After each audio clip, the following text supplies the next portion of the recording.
আমার পরে আর কোনো নবী এবং রসুল আসবেন না, যদি আসতেন লাকানা ওমর, ওমর নিশ্চয়ই নবী হয়ে যেতেন।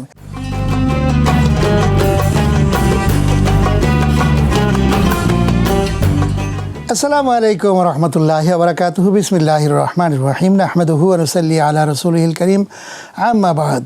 এই মুহূর্তে বাংলাদেশ সহ বিশ্বের অগণিত দর্শক শ্রোতা যে প্রান্তে বসে আপনারা আমাদের আজকের এই আয়োজন দেখছেন, আপনাদের সকলকে জানাচ্ছি আন্তরিক শুভেচ্ছা এবং অভিনন্দন। মহান স্রষ্টা আল্লাহ তাআলার দরবারে বিনীতভাবে শুকরিয়া আদায় করছি, আলহামদুলিল্লাহ। বিশ্বের সর্বকালের সর্বযুগের সর্বশ্রেষ্ঠ মহামানব, শোষিত নির্যাতিত নিপীড়িত মানবতার মুক্তির দিশারি জনাবে মুহাম্মদুর রাসূলুল্লাহ সাল্লাল্লাহু আলাইহি ওয়াসাল্লামের প্রতি অকৃত্রিম ভালোবাসা এবং তার প্রতি দরুদ এবং সালাম প্রেরণ করেই আমরা শুরু করছি। প্রিয় দর্শক শ্রোতা, আমরা আজকেও হাজির হয়েছি অত্যন্ত চমৎকার একটি বিষয় নিয়ে। আজকেও আলোকপাত করব ইনশাআল্লাহ। প্রিয় দর্শক, আল্লাহ তাআলা আমাদের জন্য রমজানুল মুবারক দিয়েছেন, আমাদেরকে ভালোবেসেই দিয়েছেন। তার কারণ অন্য যে মাসগুলো আমাদের মাঝে আসে সেই মাসগুলোর চেয়ে এই মাসটা কিন্তু শ্রেষ্ঠ মাস। এবং এই মাসে শ্রেষ্ঠ হওয়ার কারণ আমরা বিভিন্ন সময় বিভিন্ন আলোচনায় বক্তব্যে আমরা একথা জানিয়েছি যে কোরআন নাজিলের মাধ্যমে কিন্তু এই মাসটি আলোকিত হয়েছে। অর্থাৎ কোরআনই হচ্ছে ফ্যাক্ট, কোরআনই হচ্ছে আসল কারণ। কোরআন যদি নাজিল না হতো তাহলে কিন্তু এই মাসের কোনো গুরুত্বই পাইতো না। এবং কোরআন নাজিল না হলে আমাদের নবী বিশ্বনবী সাল্লাল্লাহু আলাইহি ওয়াসাল্লাম একজন মানুষ ছিলেন, তিনি মানুষই থেকে যেতেন। কোরআন নাজিলের কারণে বিশ্বনবী সাল্লাল্লাহু আলাইহি ওয়াসাল্লাম পৃথিবীর ইতিহাসে সবচেয়ে শ্রেষ্ঠ ব্যক্তি হিসেবে রূপায়িত হয়েছেন এবং তার মতো কোনো মানুষ আর এই পৃথিবীতে আসবে না। সুতরাং কোরআন হচ্ছে আসল জিনিস। এই কোরআনটা হচ্ছে একটা পরশ পাথরের মতো। ডক্টর আল্লামা ইকবাল বলেছেন, উতর কর গারে হেরা সে সুয়ে কোম আয়া और एक নুসখায়ে কিমিয়া সাতলায়া। হেরা পাহাড় থেকে জাবালে নূর থেকে নেমে আসলেন বিশ্বনবী জনাবে মুহাম্মদ রাসূলুল্লাহ সাল্লাল্লাহু আলাইহি ওয়াসাল্লাম, সাথে নিয়ে আসলেন একটা কিমিয়া, একটা পরশ পাথর। কিমিয়া মানে হচ্ছে পরশ পাথরের নেচার হচ্ছে, এর খাসলত হচ্ছে এটি যদি লোহার মধ্যে টাচ লাগে তাহলে লোহা স্বর্ণে পরিণত হয়ে যায়। ঠিক তেমনি কোরআনকে তিনি পরশ পাথরের সাথে তুলনা করেছেন। অর্থাৎ কোরআন নাজিল হওয়ার সাথে সাথে দুনিয়ার সমস্ত মানুষগুলো অন্ধকারাচ্ছন্ন অবস্থায় নিমজ্জিত ছিল। মানুষগুলো ছিল চোর, গুন্ডা, বদমাশ, পাটপার। পৃথিবীর মধ্যে শ্রেষ্ঠ খারাপ জাতি ছিল সেই জাহিলি যুগে আরব্য জাতি। সেই মানুষগুলোর কাছেই কোরআন আসলো। কি হলো? কোরআন আসার কারণে পৃথিবীর মানুষগুলো সোনার মানুষে রূপান্তরিত হলো। আল্লাহ রসুল সাল্লাল্লাহু আলাইহি ওয়াসাল্লাম বলছেন যে লা নাবিয়্যা বাদি ওয়ালা রাসূলা, আমার পরে আর কোনো নবী এবং রসুল আসবেন না, যদি আসতেন লাকানা ওমর, ওমর নিশ্চয়ই নবী হয়ে যেতেন। তো ওমর নবী হতেন এই ঘোষণা। অথচ ওমর কে ছিলেন? ওমর কে ছিলেন? হযরত ওমর, যিনি নবীকে হত্যা করতে গিয়েছিলেন, যে এমন পাষণ্ড, এমন পাপী যে নবীকে হত্যা করতে যায় এবং নবীকে না পেয়ে তার বোনকে পর্যন্ত মায়ের আরম্ভ করে দিয়েছেন। এমন মায়ের মারতে মারতে যখন সে একেবারে হয়রান হয়ে গিয়েছে, তখন চোখের কান্নায় বলেছে যে তুমি মারছো কেন আমাকে? মারছি মুহাম্মাদের কাছে যাওয়া বাদ দিবি, মুহাম্মাদের কাছে কেন তোমরা যাও? বলো মুহাম্মাদের কাছে কেন যাই? এই কোরআন দেখো। কোরআন যখন পড়লো তখন চোখ দিয়ে সেই তার বোনের চোখ দিয়ে দরদর করে পানি পড়তেছে। তখন ওমর ভাবতেছে, হায় রে, তাকে এত মায়ের মারলাম তারপরেও চোখ দিয়ে পানি পড়ে, তারপরেও সে কোরআন পড়তেছে। তাহলে এই কোরআনটা কি? কেন তোমরা এই কোরআন পড়ো? তখন বলেন, এই কোরআন এজন্যই পড়ি, এই কোরআন আসছে সেই আসমান থেকে, আসমানের মালিকের পক্ষ থেকে কোরআন এসেছে। বাল হুয়া কুরআনুম মাজিদুম ফি লাউহি মাহফুজ, সেই লৌহে মাহফুজ থেকে কোরআন এসেছে। এই কোরআনটা দুনিয়ার কোনো মানুষ লিখে নাই রে। তখন বলেন যে ঠিক আছে, তাহলে সেই কোরআনের আকর্ষণে আমাকে নিয়ে যাও। তাহলে যে ব্যক্তি নবীকে হত্যা করতে গেল সেই ব্যক্তি কোরআনের সংস্পর্শে এসে পৃথিবীর সেরা মানুষে রূপান্তরিত হয়ে গেল। যেই মানুষগুলো ছিল চোর, গুন্ডা, বদমাশ, বাটপার, সেই মানুষগুলো কোরআনের সংস্পর্শে আসার কারণে পৃথিবীর সোনার মানুষে রূপান্তরিত হয়ে গেল। প্রিয় বন্ধুগণ, এ হচ্ছে এমন কিতাব এবং এই সমাজ, এমন একটা সমাজ তিনি প্রতিষ্ঠা করলেন রাসূল করিম সাল্লাল্লাহু আলাইহি ওয়াসাল্লাম এই কোরআন দিয়ে। এই রমজান মাসেই কিন্তু এই কোরআনটি এসেছিল। সুতরাং এই কোরআন আমাদেরকে জানতে হবে, জানুন ভালো করে, তাহলে কিন্তু কোরআন আপনাদেরকে পথ দেখাতে পারবে। তা না হলে কোরআন সম্পর্কেও কিন্তু আপনার আমার মধ্যে বিভ্রান্ত থাকবে। এই কোরআন দিয়ে রাসূল করিম সাল্লাল্লাহু আলাইহি ওয়াসাল্লাম সেই মানুষগুলোকে সোনার মানুষে শুধু রূপান্তরিত করেন নাই, সেই যুগটাকে পরিবর্তন করে দিয়েছেন। আল্লাহ রসুল সাল্লাল্লাহু আলাইহি ওয়াসাল্লাম ডিক্লার করেছেন, কোরআন হাতে নিয়ে তিনি বলেছেন, খায়রুল কুরুনি কারনি, সর্বশ্রেষ্ঠ যুগ, সর্বশ্রেষ্ঠ সমাজ হচ্ছে আমার সমাজ। সুতরাং সেই মানুষ কীরকম সমাজ রাসূল করিম সাল্লাল্লাহু আলাইহি ওয়াসাল্লাম নির্মাণ করে যখন গেলেন, তখন সেই সমাজের অবস্থাটা কি হলো?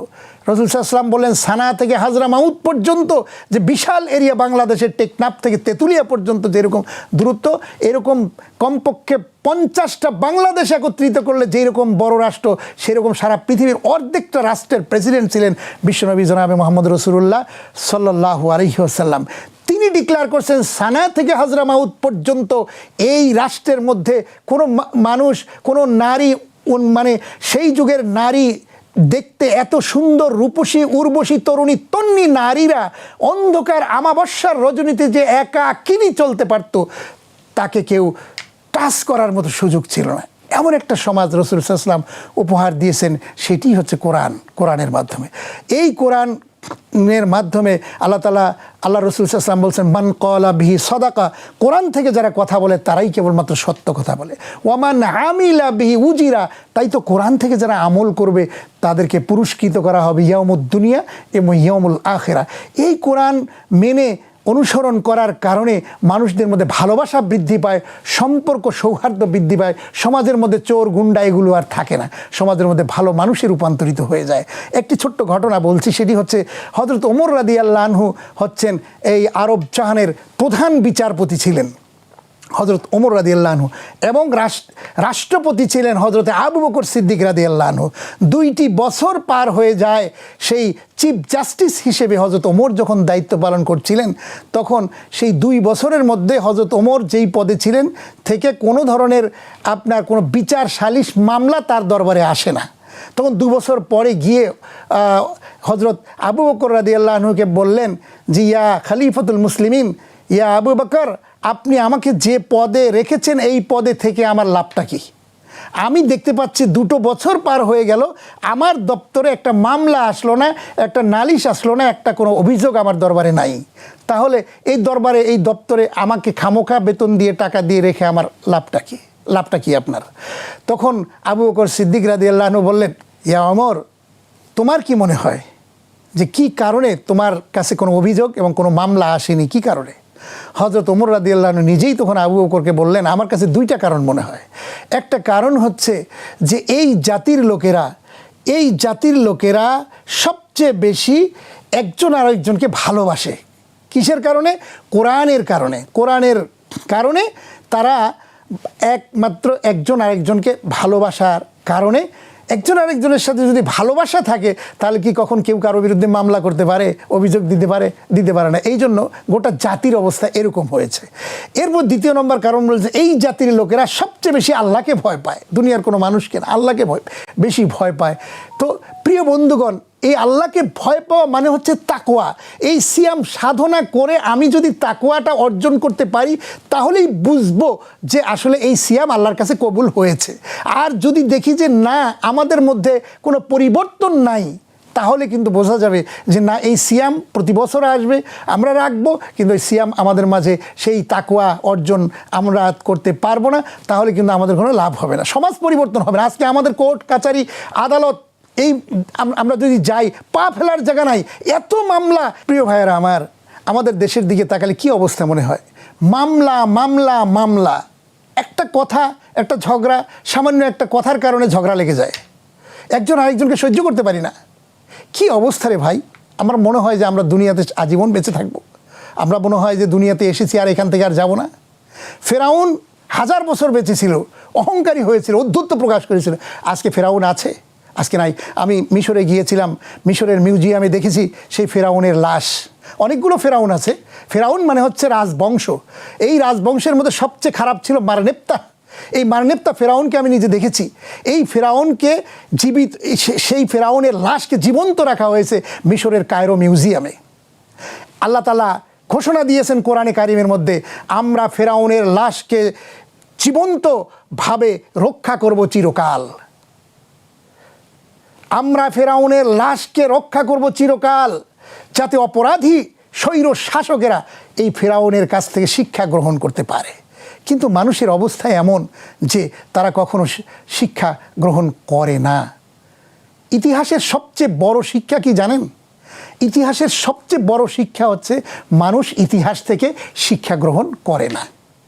সুতরাং ক্ষমতা আর ক্ষমতা, এই ক্ষমতা ছাড়া আমরা কিছুই বুঝি না। অর্থ, টাকা পয়সা, ক্ষমতা, তাকাব্বরি পেলে আমরা আর এই চেয়ারটা ছাড়তে চাই না। প্রিয় বন্ধুগণ, এই ক্ষমতা আজ আছে কাল নাই। আল্লাহ তাআলা কাউকে সম্মান দেন, অত ইজ্জু মান্তাসা ও তুজিল্লু মান্তাসা, কাউকে সম্মানিত করেন, আর কাউকে যখন বেইজ্জতি করতে চান, অহংকারী করলে সঙ্গে সঙ্গে লাথি মেরে বের করে দেন। কোনো উপায় থাকে না। বড় বড় যারা তাকাব্বরি করেছিল, অন্যায়, অশ্লীল এবং সেই ধরনের বিভূষিত কাজ যখন করেছিল, তারা কিন্তু আজ দুনিয়ায় নাই। ইতিহাসে তাদের নাম লেখা রয়েছে।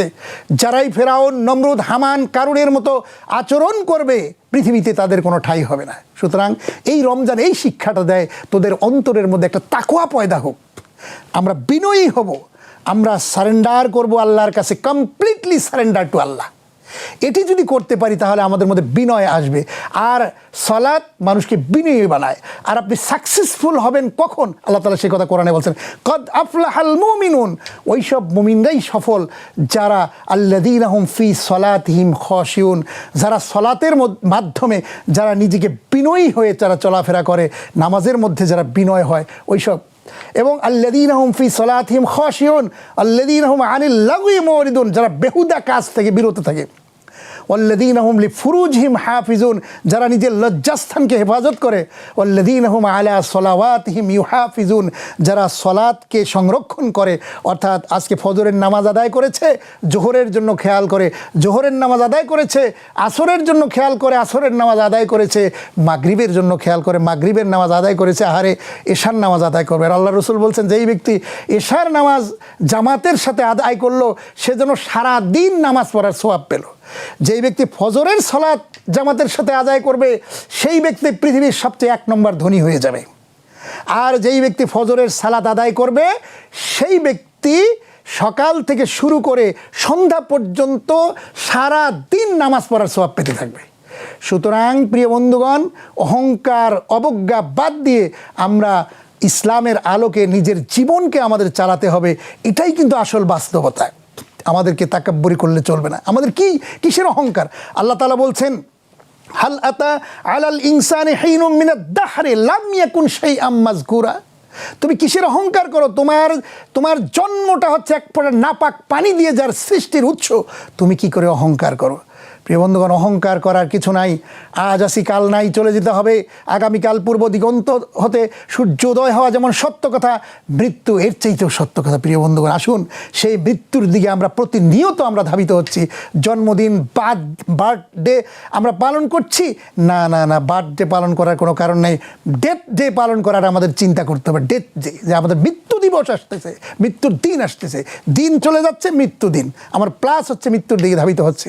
ওই ব্যক্তি তো হচ্ছে ভাগ্যবান যে সবসময় মৃত্যুর কথা স্মরণ করে আর মৃত্যু পরবর্তী জীবনের জন্য কাজ করে। আর ওই ব্যক্তি হচ্ছে হতভাগ্য যে সবসময় নিজের নফস এবং প্রবৃত্তির অনুসরণ করে, আবার আল্লাহর কাছে সাহায্য চায়, আবার আল্লাহর কাছে হাত তুলে মক্কা যেতে চায়, মক্কায় যায়, মদিনায় যায়, আবার অকাম কুকাম করে, এগুলো করতে থাকে। সুতরাং না, এগুলো করা যাবে না। আমাদেরকে ফিরে আসতে হবে কোরআনের দিকে, কোরআন সুন্নাহর পথে আমাদেরকে চলতে হবে। তাহলেই আমরা সফলতার দিকে এগিয়ে যাবো এবং রমজানুল মোবারক আমাদেরকে সার্থক করে তুলবে যদি আমরা কোরআন এবং সুন্নাহর আলোকে নিজের জীবন এবং লাইফ স্টাইলকে সাজাতে পারি। আল্লাহ তাআলা আমাদের সেই তৌফিক দান করুক। আজ শেষ করছি, আগামী অনুষ্ঠান দেখার আমন্ত্রণ জানাচ্ছি। আপনারা সবাই ভালো থাকুন, সুস্থ থাকুন। আল্লাহ হাফেজ। আসসালামু আলাইকুম ওয়া রাহমাতুল্লাহি ওয়া বারাকাতুহু।